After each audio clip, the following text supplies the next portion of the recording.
All right, so good morning, everyone, or good afternoon, good evening for those who joined us from other parts of the world. My name is Marat Ilyasov, and I'm visiting scholar at George Washington University. And today, as a part of Central Asia program here, we organized an event to discuss significance and consequences of Chechen and Ingush deportation to Central Asia that happened 80 years ago. So today, not today, like a few days ago, it was an 80th anniversary of that horrific event. And we have today a panel of excellent speakers. I will present them all. So they all represent Chechen and Ingush people. So first, it's Zarina Sautieva, who is a human rights defender and researcher from Ingushetia. Currently, she is a fellow at Center for European Policy Analysis. Then we have Zarina Akhmatova, who is a Chechen journalist, editor, and producer for different media outlets in Kazakhstan. We have Milana Mazaeva, who is a Chechen journalist who works for the New York Times. And we have Orts Lambrova, who is a law student at Fordham University. So a brief note about housekeeping. So each speaker will have 5-7 minutes to present. And after that, after all presentation, we'll have Q&A session. So around half an hour. So please put your questions on the chat, and I will read them out loud for our presenters. You can ask the whole panel or presenters individually. And before we proceed, I will give brief background information. So on February 23rd, 1944, on the false accusation of collaboration with Nazi Germany, the entire Chechen and Ingush people were deported to Central Asia. Altogether, it was 500,000 people. So this was the biggest by its scale deportation of the people from their homeland to other parts of the Soviet Union, in this case to Central Asia. And as a result of this deportation, up to 40% of Chechen and Ingush people died. And it is important to note that it was a military operation, and this military operation happened during the Second World War, when the Soviet Union was fighting to defend its own territory still against the Nazi Germany. So they withdrew some troops from the front line. They allocated some resources that were needed in the front line to do this deportation that actually that was a genocide against their own people. And the deportation became a chosen trauma for the Chechens and Ingush people, not only because of this demographic loss that I have mentioned, up to 40% of the population, but also because people lost their homeland. And only in 1957, Chechens and Ingush were allowed to return to their homeland, but rehabilitation didn't happen even at that time, and even later when already Russian Federation tried to do something to rectify this this horrible genocide. The rehabilitation didn't happen to the extent that would satisfy Chechen and Ingush people. And according to the existing scholarship, the deportation was the driving engine, the driver behind the Chechen decision to separate from Russia, try to achieve its independence, because Chechens didn't want it to happen again. And that's why they seek their sovereignty and were ready to protect it in two wars, in 1994, 1996, and 1999, 2009. And today, after these two disastrous wars with Russian Federation, the deportation retains its same political and emotional significance for the Chechen people and Ingush people. However, in Chechnya, the Russian government and the representatives of it are trying to suppress the memory of the deportation. And in Ingushetia, which is a neighboring republic today, the situation is a little bit different. And that is, I believe, what our first presenter will speak about. Zarina Sautieva, the floor is yours, please. Thank you, Marat. So yeah, I will start by saying that undoubtedly the pain of deportation remains unforgotten. It shapes our worldviews and forms an integral part of our identity, demanding recognition and a formal rehabilitation process.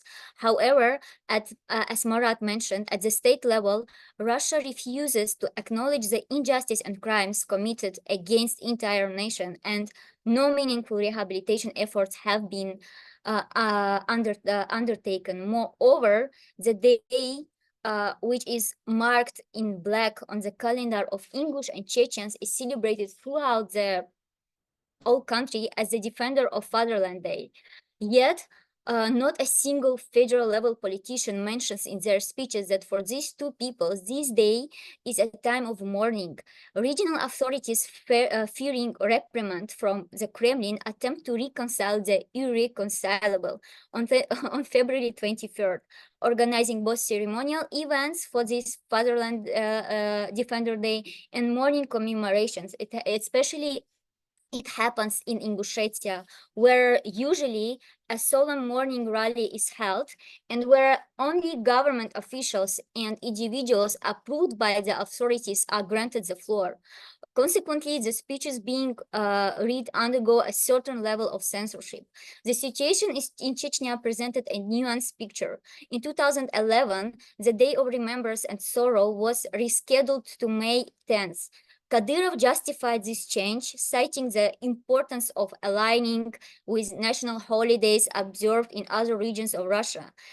But May 10th became a day of mourning for the late president of the Republic, Ahmad Kadyrov, who was assassinated on the same date in 2004.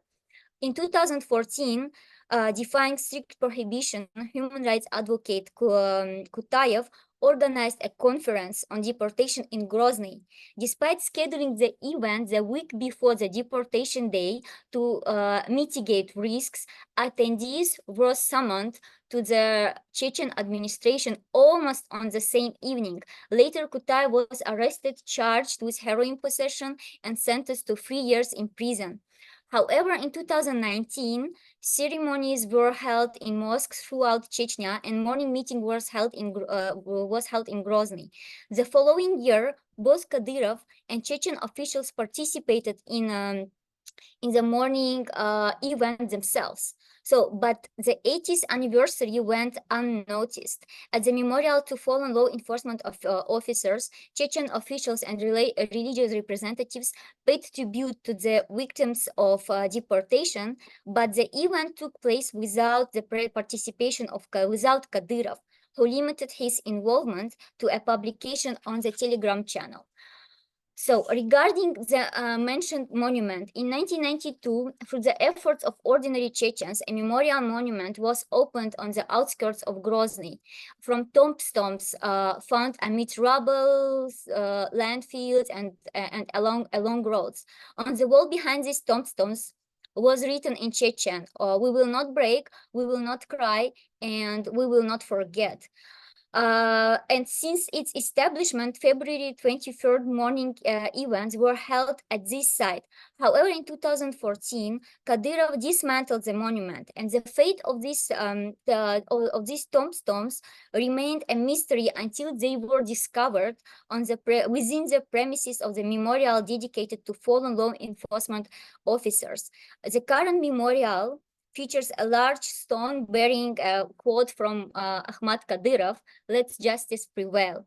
So behind all this composition, there are barely noticeable old tombstones. There is also a memorial in Ingushetia dedicated to the victims of repressions, called Nine Towers, that symbolizes 9 deported peoples. It was built in 1997. So beyond these towers, you can also find these tombstones assembled by the Ingush from different places. So I just forgot to say that I prefer not to dwell on the fate of our tombstones because after the deportation, because it's a painful subject for me. However, what did authorities do with this memorial that was originally dedicated to the tragic date? In 2012, Yevkurov opened the Memorial of Memory and Glory in the front of these towers, commemorating events from Ingushetia's history without Russia. This new memorial highlights like heroic moments, underscoring how the Ingush aided Russia in defending their homeland's independence, as was emphasized by Yevkurov during the opening of this memorial. Unfortunately, these actions diluted the original intent of these monuments. In both instances, it appears that authorities are consciously diverting attention from the deportation by showcasing other events. It is also necessary to mention that Russia is trying to suppress attempts to condemn the deportation.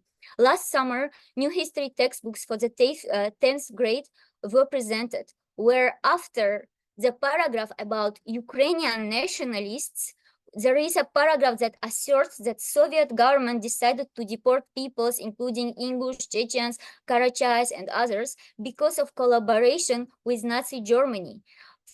Following criticism from regional authorities, particularly Kadyrov, this paragraph was amended to acknowledge that deportation of these peoples was a tragic chapter and they were indiscriminately accused of treason.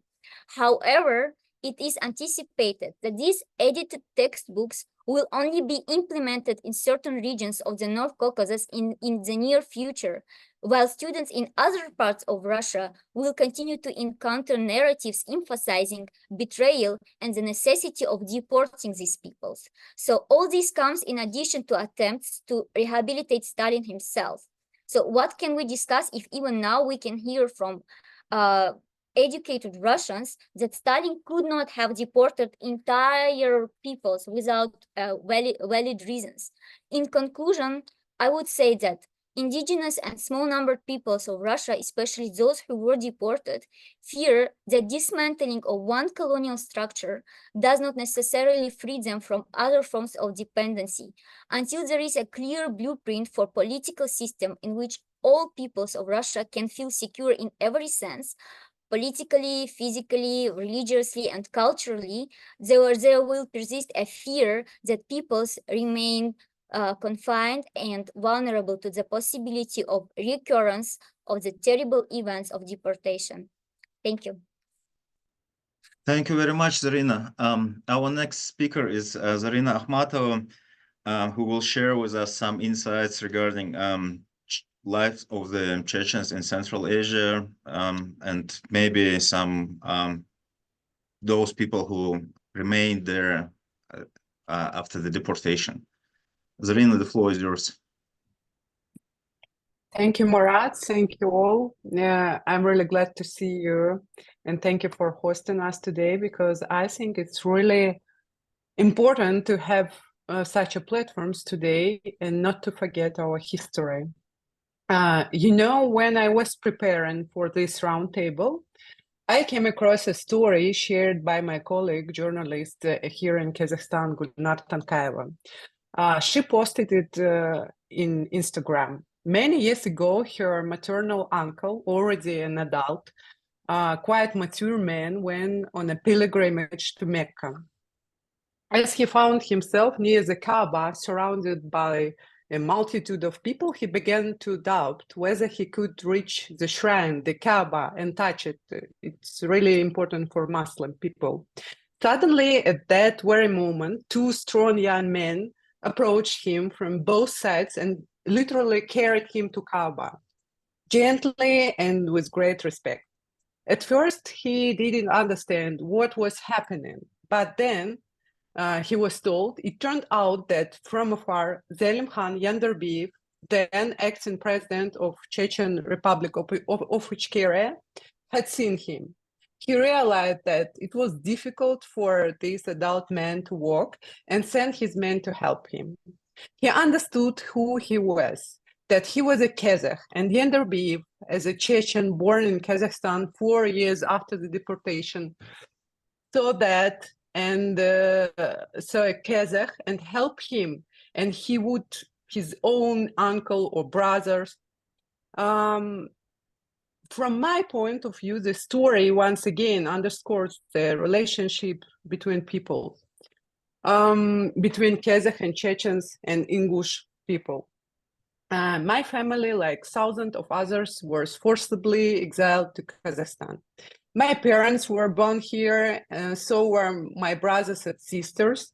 But we remember our common history and our personal stories. The first years of deportation were really difficult.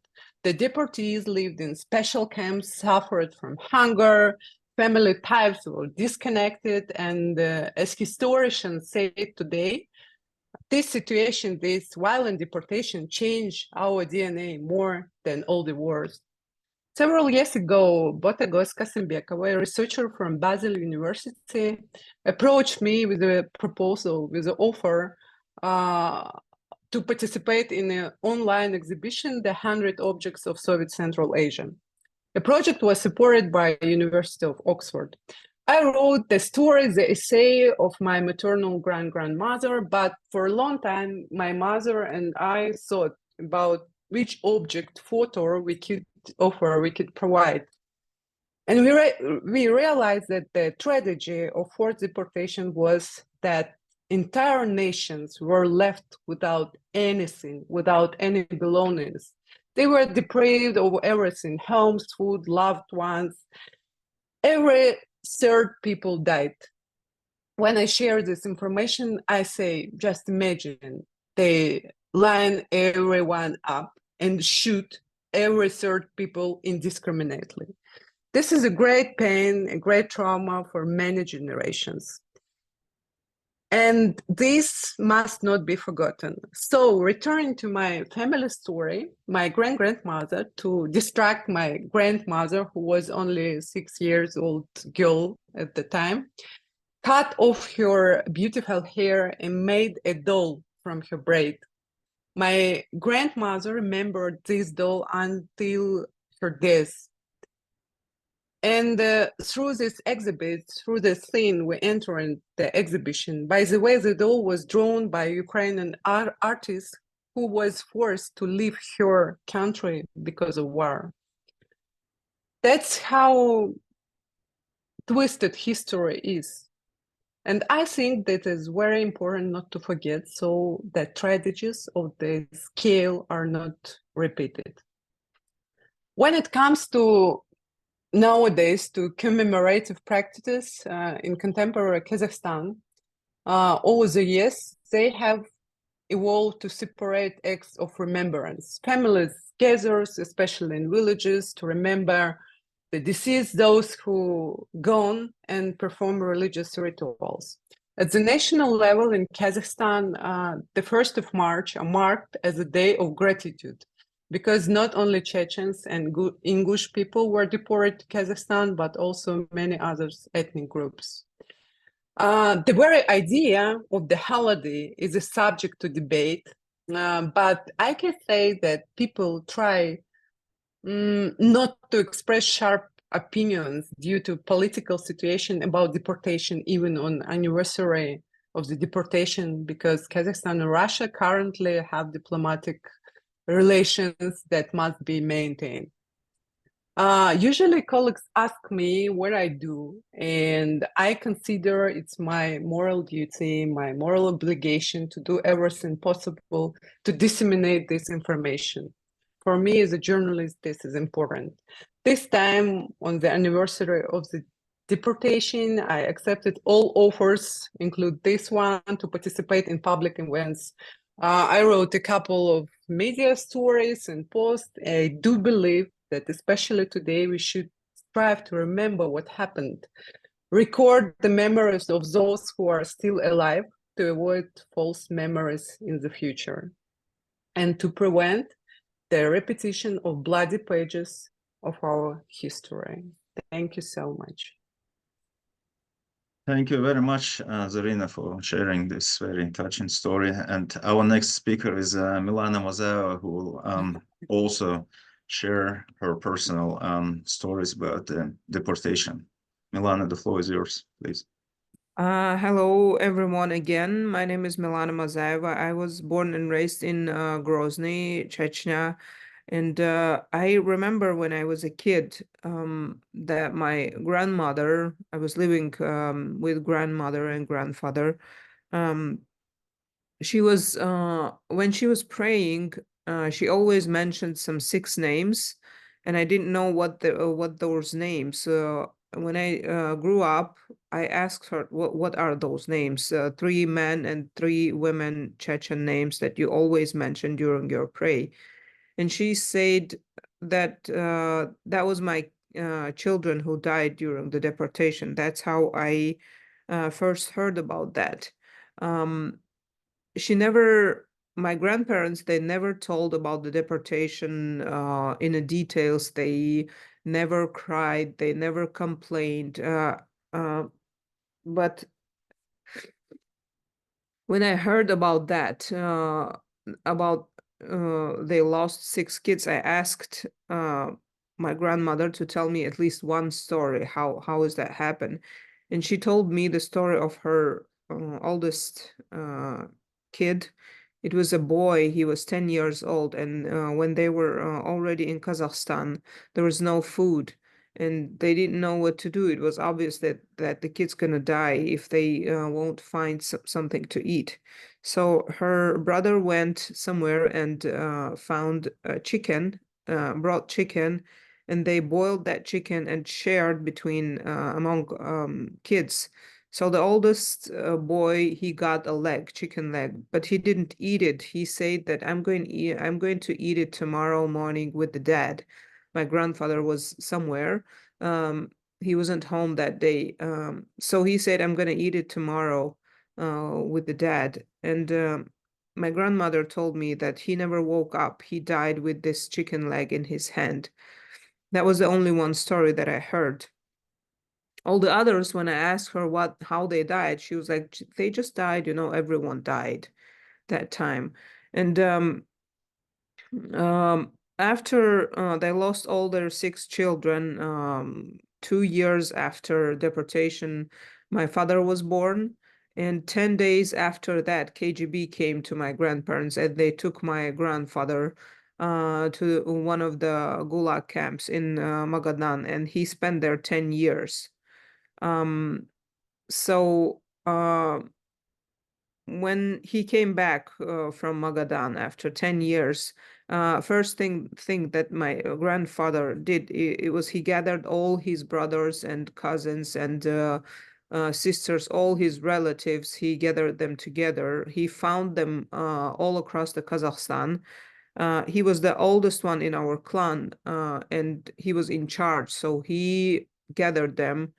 And it was 1957 when they decided to come back to Chechnya. They couldn't go to the mountain region where they are from, where they were deported from. So they decided to settle down in Grozny. And now we all live in one street in Grozny. All my relatives, all my clan lives there. There's about like 200 or 300 people. And that's all because of my grandfather's decision. So I just want to say about how they mentioned how they mentioned the deportation. It wasn't highlighted, but it always was there. They used it as a calendar. And I mean, I think Chechens know that. Even my generation, our generation, Chechens use that thing about the war, about Chechen war, right? We said like it was before first war, it was after second war, it was between 2 wars. So did the same with the deportation. That my grandparents did the same with the deportation. They always said like, oh, it was before we were deported. It was after. It was like it was always there, but nothing like, oh, that was so bad. We were starving, we were dying.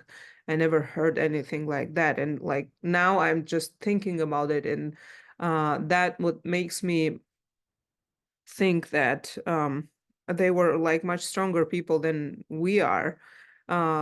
Another thing that I want to say is that how it affected them, how the deportation stayed with them during all their life.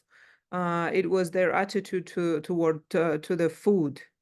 I remember when I was a kid, me and my brother, we were in the kindergarten. So grandfather came to take us home, and the other kids in the kindergarten were eating apples, and me and my brother, we didn't have apple, and we started to cry, saying to our grandfather, we want an apple.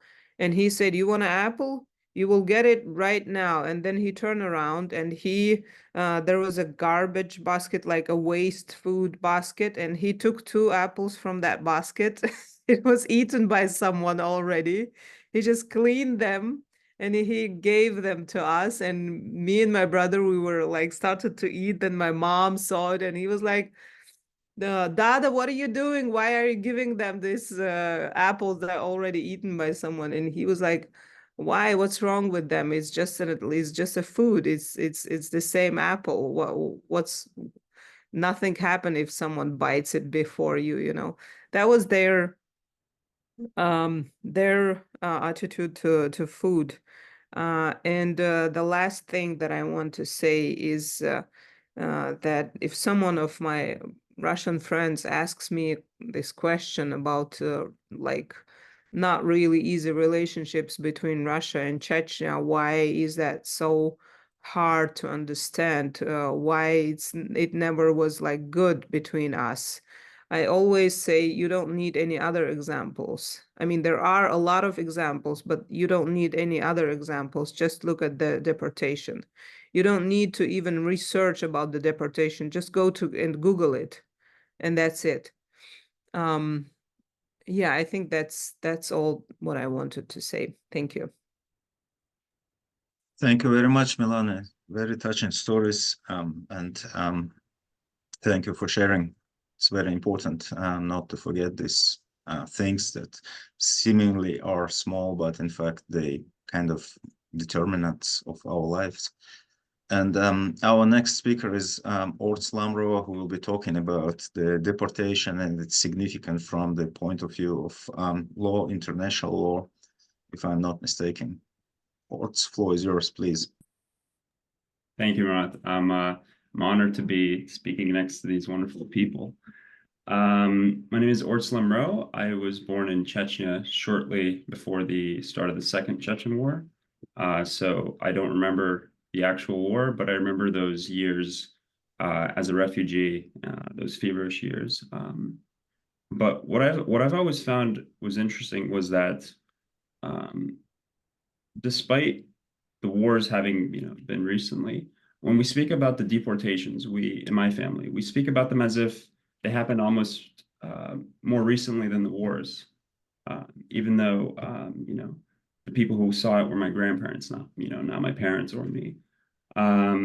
So if it's so fresh to us, I can only imagine how fresh it was when Chechnya moved for independence. And as Murat said, it's our chosen trauma and one of the main motivations for the independence movement. And so today I wanted to talk about self-determination, which we commonly understand as the right to independence. But I think before we get into that, I think I want to speak about in more general terms what self-determination means. And if there's anything I've learned, it's that there's nothing self-explanatory about self-determination. So if we look at the UN Charter, we see in Article 1, they talk about the right for self-determination for people. And yet, in the very same article, they talk about the inviolability of territorial integrity. And so it's unclear what self-determination means if we cannot change borders.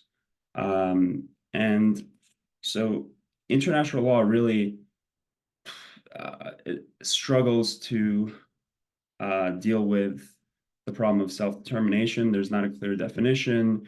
There are all kinds of different documents with different meanings. But there seems to be, some people feel that there should be an exception for what's called remedial secession, which is this idea that if things get so bad, for example, genocide or gross human rights violations, that there may be a case for secession, independence. And so despite how stingy we are about changing borders, there's this one exception. And looking at the genocide, the deportation, and then the wars, it's hard to imagine how much more Chechnya had to suffer to benefit from this exception called remedial secession. And evidently, Chechnya didn't suffer enough because during the Chechen wars, Clinton referred to Yeltsin as Lincoln reclaiming the South. So the position of the US was very clear on Chechnya. It was that the US was going to respect Russia's territorial integrity, even at the cost of what I consider a genocidal war. And yet, while the US was concerned about Russia's territorial integrity, and could maybe console itself, could maybe tell itself that while the tragedies in Chechnya were horrible, at least Russia was just protecting its territorial integrity. It wouldn't move past Chechnya because Chechnya was unrecognized. It was formerly part of Russia. And yet for Russia, they see no difference between Chechnya or Ukraine. Chechnya is unrecognized. Ukraine's the second biggest country in Europe. And yet for Russia, they see no difference. So in a way, we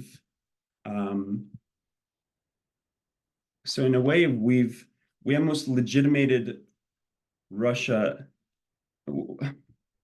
Our concern with territorial integrity was a way to legitimate Russia's war against Chechnya, which has now led to Ukraine. Its appetite has grown and grown.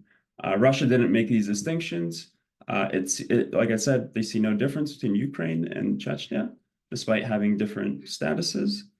And so, often we talk about respecting territorial integrity as a way to maintain international order and peace. And yet here's a case where our overriding concern to protect that has actually led to the situation we are in today.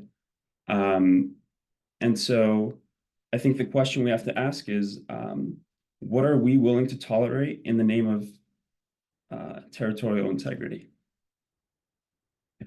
Thank you. All right. Thank you very much, Ort, for your insights, and thank you everyone for your excellent presentations.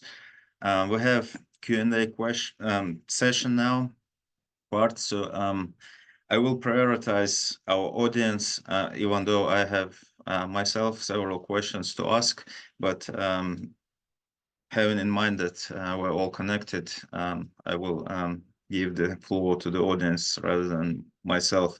So we have a first question here, which comes from Rosa El-Murzawa, and it is to everyone. So the question is, has the attitude towards commemorating the deportation day changed since the beginning of the war in Ukraine? So maybe everyone gives their own view on that, and we will start with the same order. Zarina. I can say that in Ingushetia it's almost the same. They had last year and this year the same morning meeting at the memorial. But what I've heard from the teachers from different schools in Ingushetia, like when I studied, we on February 23rd, we discussed the deportation with our teachers, etc. So, but now teachers received the order, do not discuss the deportation with their students, discuss only the special military operation in Ukraine and Ingush people who are fighting there. So just to remember this, not the deportation.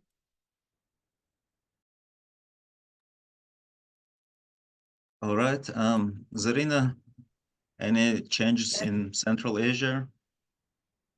Thank you, Marat. I would rather say that the position, the attitude of Chechens I interact with, it's about, you know, re-traumatization after Ukrainian war began, because a lot of Chechens remember those two war conflicts, so-called war conflict. I mean, two wars in its essence that they experienced, and when all the world didn't hear them.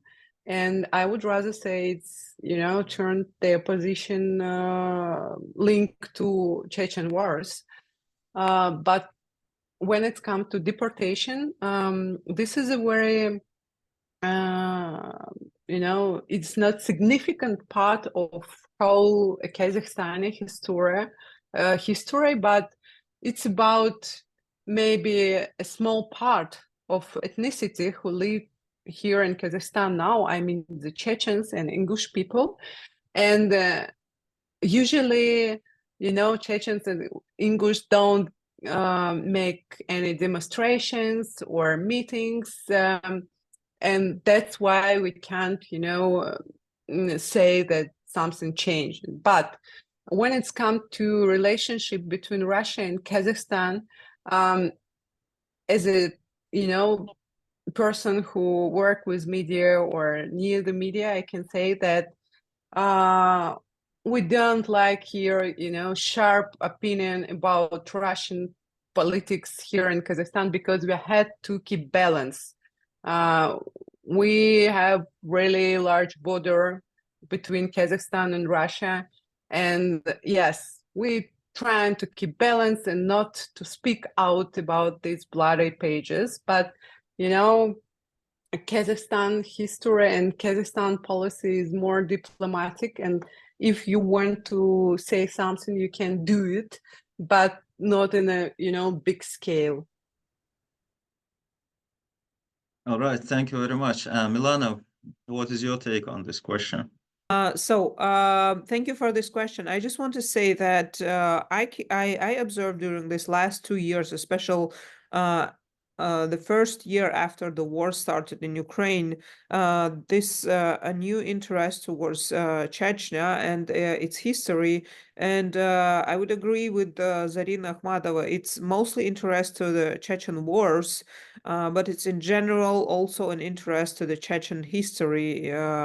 And people ask me, and sometimes, you know, what surprised me, it's the questions from Russians, from my Russian colleagues and friends. They are asking, oh, wow, we didn't know that you had this and that, you know, and like, tell us about the deportation, tell about this, tell about that, And again, I think it's the, like, it gives the, you know, time to the Chechens themselves to reflect and to think about what happened to them during the last, like in the last century. That's also, I would say, a good thing, if anything could be good related to this war. But yeah, I would say that it's like a renaissance, not renaissance, but some like real interest to the Chechen history that I observe. Thank you very much, Milana. Orts, I know that you have not visited Chechnya for a long time, since your childhood, but maybe you have insights from monitoring the social media or media, and you can talk about if you have noticed anything that have changed since the beginning of the full-scale invasion in Ukraine. I've definitely noticed changes, having grown up in the US. When I would try to connect with Chechens before, it was a little difficult because a lot of groups tend to speak in Russian. And since the Ukraine war, I've noticed that, and for example, I remember before, if I would try to post on social media about the deportations and I wanted to share a post, they were all in Russian. And Only other Chechens recognized what I was trying to commemorate. But because of what Ukraine is going through right now, for example, the other day during the deportation anniversary, I saw United 24, Ukrainian social media site. They had posted a short explanation of what the deportations were. It was in English. And it was just nice to be able to share that and have some of my American friends understand what the significance of the day is. And I've noticed a lot more Chechen sources being translated into English now, and so lots of changes since Ukraine, since the started. Yeah, thank you very much. I will also answer this question because I have some observations as well. I think that, yes, a lot of changed actually, and it's been like little bit more obvious. The commemorative activities in Chechnya actually happens much more obvious. And like maybe it is because it is 80th anniversary this year, and there were a lot of commemorative activities around the world, in Europe, in Turkey, and in pretty much everywhere where Chechens reside. And I believe that commemorative activities in Chechnya are also happening because Kadyrov himself realized that he's missing a lot in terms of making his image, and he is trying to catch up, trying to ride this horse and trying to benefit from being a part of the nation by doing these commemorative activities.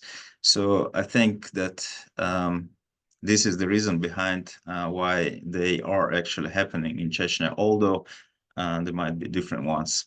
So we have another question here that comes from our guest from Georgia. It's been a while since I read Georgian alphabet. I believe it's Sarah Sly, yeah, maybe like that. So forgive me if I'm mistaken. So the question comes from the background story that that is about old Chechen woman who experienced bombing in Chechnya, and she could see the faces of the pilots who were bombing the Grozny, I believe, or maybe one of the towns in Chechnya during the wars, and she saw the faces of the pilots laughing at the terror that she experienced, and she was blaming for that war, for that action, and I believe for the attitude of the pilots as well, Chechen leaders. So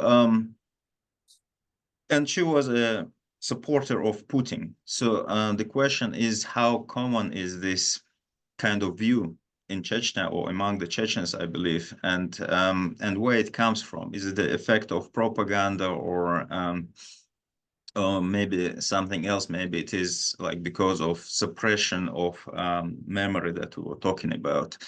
So anyone would like to take this question?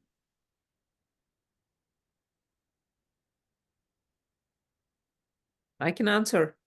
Please. I mean, I have not much to say except of I never see any like truly honest support of any Russian like authorities, you know, or president. I did hear some criticizing of Chechen authorities during the war and after war, and I did hear this, you know, like opinion of Chechen peoples that it's better for us to live without war, you know, to be in peace and blah blah blah. But I've never heard anything like I'm a truly really a big supporter and you know, like a follower of Putin or Yeltsin or anyone else. I don't know, maybe it's my like circle, but it always was kind of a sign of betrayal if you say anything like that. But of course you can hear, and especially now you can read these kind of things in the social media because we know how they are work and why do they write these kind of things right now in Chechnya, because we have a very loyal government, loyal to Russian government, people in power in Chechnya. but yeah, I cannot say that it's like something that we should worry about. Okay, thank you, Milan. Anyone Can I- else?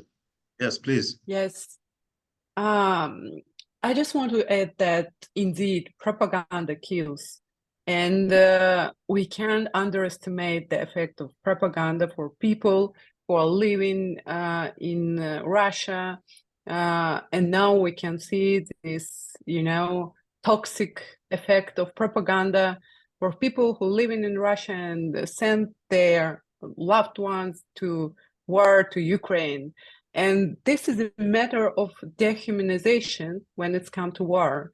But I would rather agree with Milana that if you ask Chechens who truly want to share his or her personal story, probably you will realize that people just, afraid of some political pressure or afraid of someone who can hurt them or their families. All right. I Ors? can just say something. I don't know if this answers the question directly, but I remember not too long ago I asked my father, what do you think about these Kadyrov soldiers and the young people growing up in his military? And are they fully brainwashed? Are they going to ever, deprogram themselves? And he told me, he said, "Hey, Orts, he was a volunteer in the Red Army twice. My father wasn't drafted like most people. He volunteered twice. He was you could say a true communist. He loved the Soviet Union, and yet, during the wars, he was fighting in the wars on the very first day of the First Chechen War.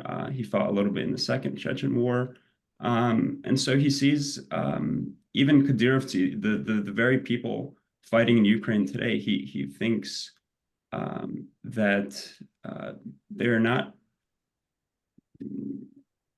really past the line of no return. That he sees himself in them in a way, and that's a little uncomfortable for me to say, but I think that's a pretty honest assessment. Thank you very much, Ors. Zarina, would you like to add something? No. Only that I don't have anyone who's, in my Chechen friends and Chechens who I know, I have never heard anything about supporting Putin from them, despite the fact that they live in Russia. So. Yeah, I definitely know at least one Chechen who loves Putin. His name is Ramzan Kadyrov. He emphasizes this quite often in his public speeches.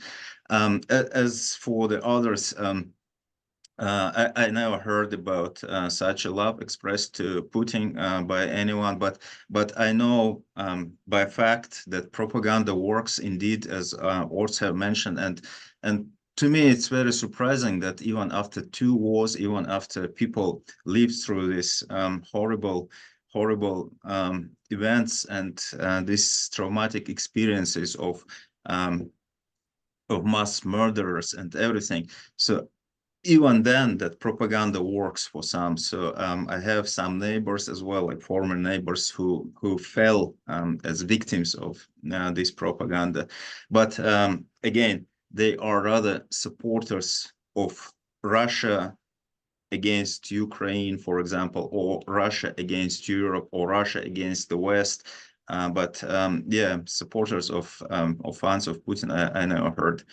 So we have here also in the chat the appreciation of your contribution, but as we still have 10 minutes and there is no any questions from the audience, I would love to ask a question, Zarina Akhmatova, and I would love to hear actually your assessment of the situation in Central Asia, those Chechens who remain there.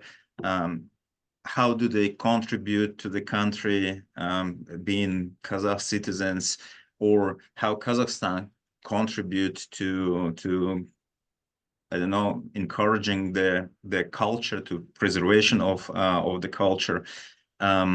You probably all know about Chechen diaspora in Jordan that is like around 200 years old, and they are really significant contributors to Jordanian culture, to Jordanian politics. And I wonder if you could see the same in Kazakhstan. Thank you. Thank you, Murat.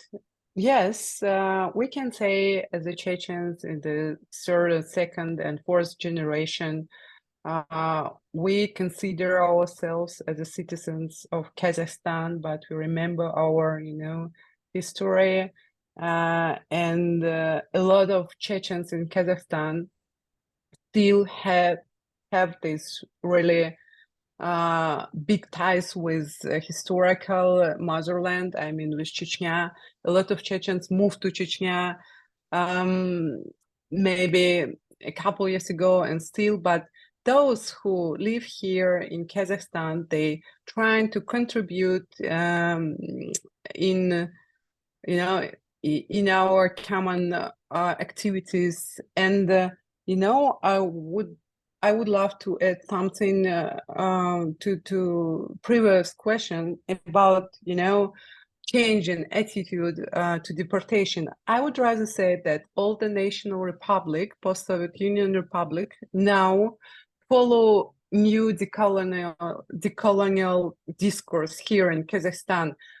People, I mean, non-titular people, those who are not Kazakhs, that try to speak Kazakh language, even they don't speak before. When the Ukrainian war began, a lot of people, relocants and people who lived here, national minorities, other ethnicities, started to learn Kazakh language. And I think this is really important to consider ourselves, new generation or people who are not Homo Sovieticus, this very strong propaganda from USSR leverage. Even we were born not in the USSR, but still a lot of, people who live here, even not Chechen, they were follow these rules. And now I think this is not only a tragedy, but it's a chance to reflect ourselves in a new narrative. And for Chechens and Ingush here, just for instance, I have a good friend of mine. We are not relatives, but he's a Chechen journalist.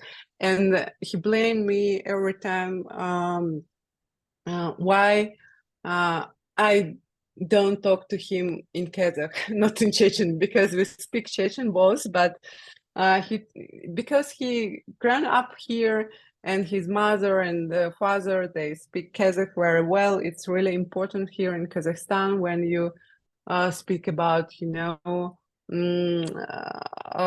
something you can contribute to country. And I know that a lot of people, even in our, family kitchens, and when we speak about deportation in our common history, I know that the Chechens are really grateful for Kazakh land. It's not just a kind of declarative, statement for anniversaries and for public speeches, but these are real life, and that's how we. For me, for my self-determination, it was a really, challenging question. Who you are? You are a Chechen girl. You was born in Kazakhstan, but who you are? So what language do you speak? What language do you think? How you can determine yourself? But then I realized I'm Chechen girl who was born in Kazakhstan. So it's so simple, and it was so meaningful for me personally. And I think a lot of people who live here, they consider Kazakhstan as their second motherland.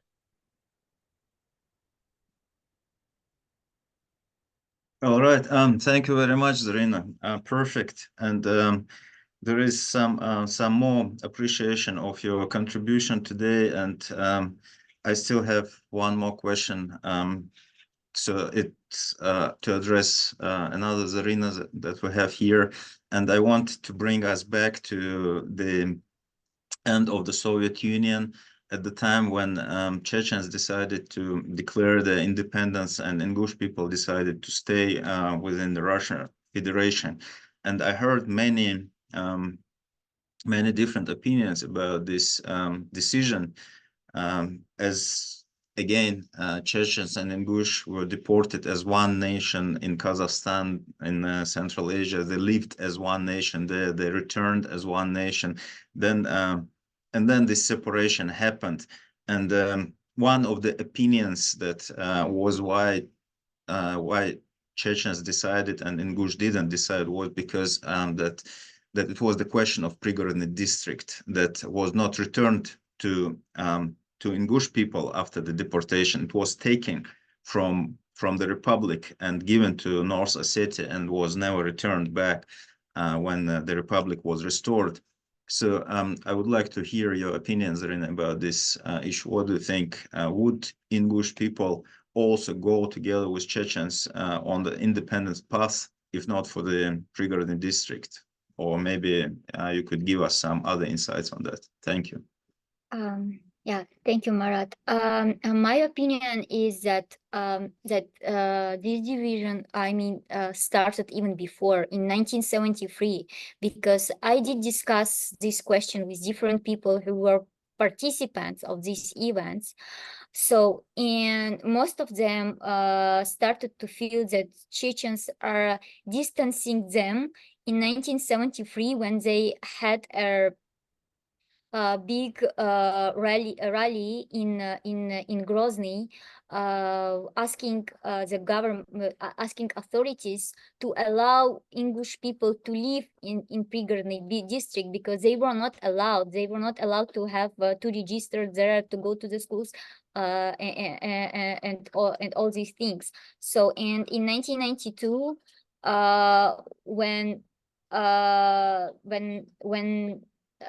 when this we call it ethnic cleansing of Ingush people in Prigorny district started, and nobody came to help. So I think people felt disappointed at that time. And also I talked to politicians and activists who worked at that time directly with the Kremlin in the beginning of 19th, even before the 1992. So and they had the agreement with Yeltsin and his team that they will that Yeltsin and will support the demand of Ingush people for territorial rehabilitation. And at that time, they thought that if they stay with Russia, they will have this territorial rehabilitation even after the ethnic cleansing. So, but it never happened, as you know. So, and it's mostly about, I do say usually that all the time that we are really naive, despite the fact that a lot of times we had a lot of lies from this government, we still believe that something will change with other government. Thank you very much, Zarina, and thank you very much, everyone. Thank you for our excellent presenters today and every participant who attended this event. So we have to close now, and I hope to see you soon. Okay. Thank you. Bye. Thank you so much. Thank you. Bye. You.